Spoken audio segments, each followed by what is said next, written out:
Hi friends, it's Belinda here from Bee Making Joy, and in this video I'm going to show you how to make a drawstring pocket.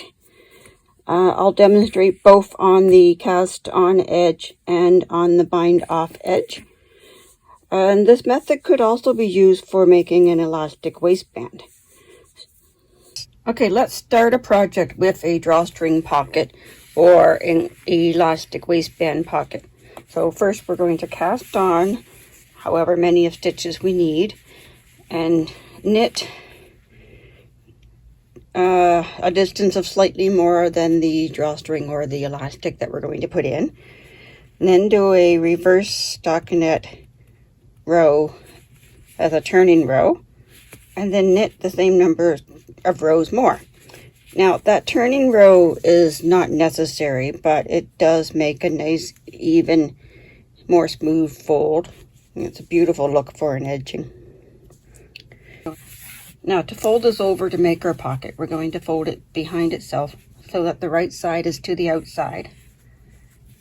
And then as we go across, we're going to knit every one of these stitches together with the stitch on its cast on edge.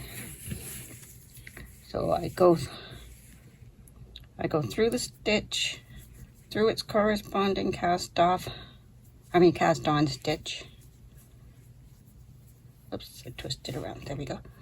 And I knit through that and through the stitch. So I've knit it together with the stitch. So then we pick up the next one and knit through it and through the stitch on the needle. And we carry on like that all the way across.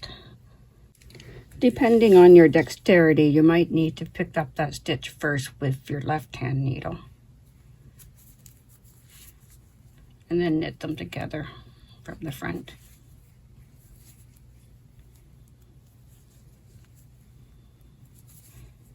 Whoops.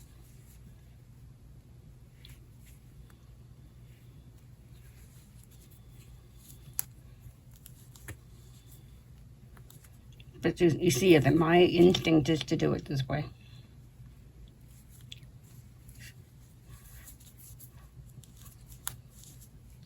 So you get the point, so do it whichever way your hands want to do it. But you're catching each and every stitch to its corresponding cast on stitch. This stitch just a little finicky here because my first cast on stitch was snug.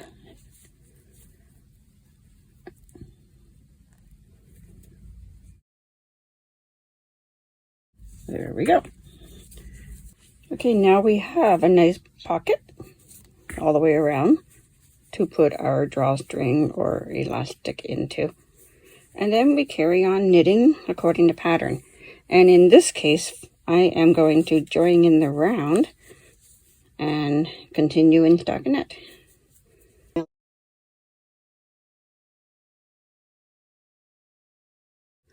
Okay, for the bind off edge,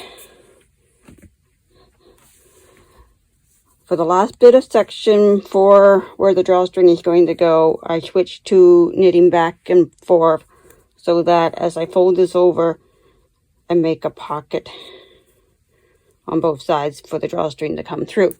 So the premise here is that you fold it over, and as you're binding off, you knit each stitch together with the stitch on the corresponding row below. I did 8 rows, so I was saying I did 8 rows here. I'm going to go 8 rows below here. And we knit it together with the stitch on the needle.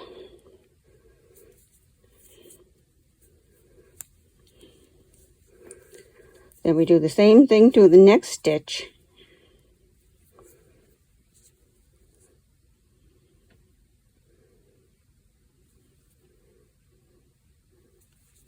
So we went through the stitch on the needle, through the stitch on the corresponding row below.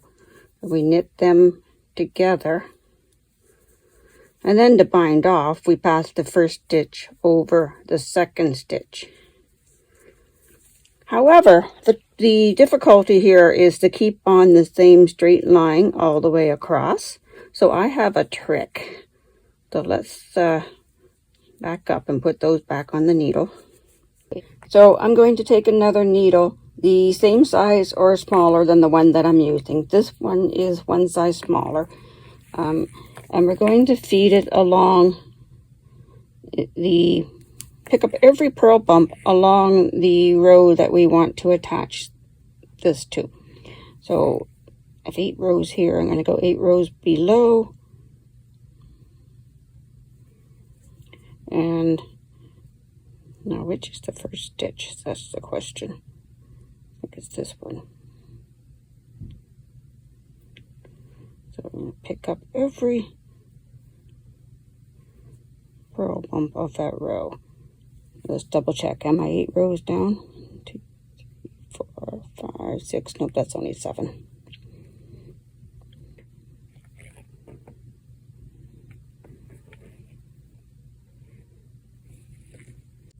So by picking them all up first on the needle, I'm making sure that I stay in a straight line with it.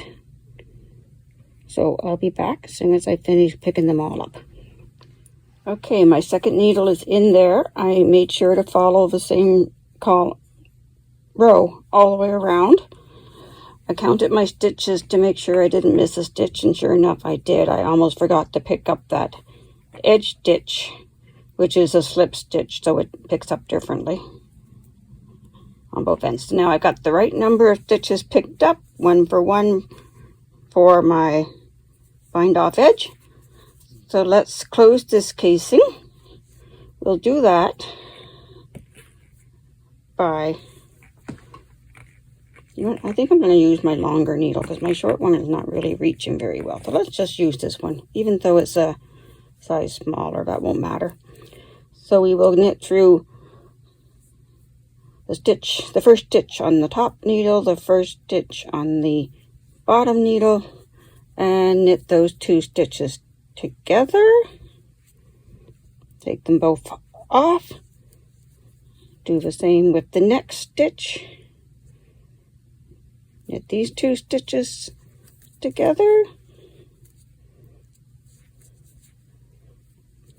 And then to bind off, we're going to take this first stitch and pull it up over the second stitch. And that's 1 stitch bound off and the beginning of our drawstring loop started. And then knit the next front and back stitches together.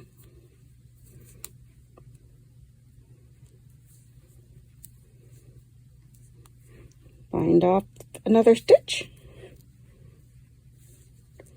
and repeat all the way around the circle.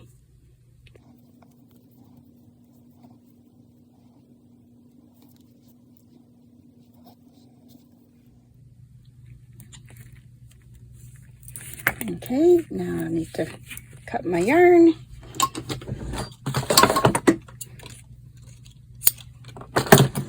And pull it through that last stitch for the final bind off.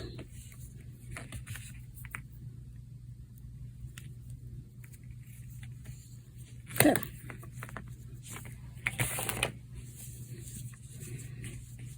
Now let me fetch a drawstring. Now this project is just a prototype. For my actual finished project, I will make the I-cord with the yarn. I'll make a I-cord drawstring. But for now, we're going to use this velvet ribbon. And I have a method of using a safety pin to feed it through the drawstring pocket. But first, I'm going to show you that I do have a tool. I don't know what the tool is called. A drawstring installer. I don't know. Don't remember the brand. Don't remember where I got it. But I bought it when my husband kept losing the drawstrings in his pajama pants. So you feed the drawstring through here, and you feed this through your casing. But I'm going to show you how I can simply do it with a safety pin. So I'm going to attach it to the safety pin.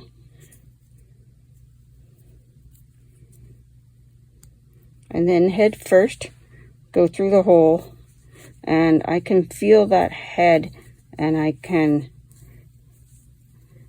inch by inch slide that safety pin through.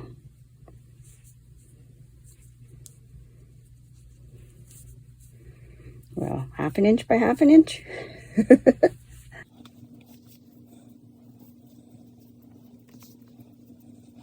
And I can feel that I haven't lost the drawstring that's still attached to the safety pin. Now we're halfway there.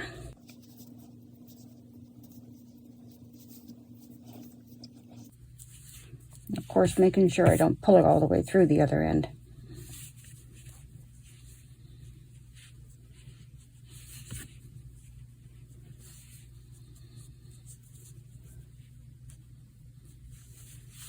And there we go, my drawstring closure.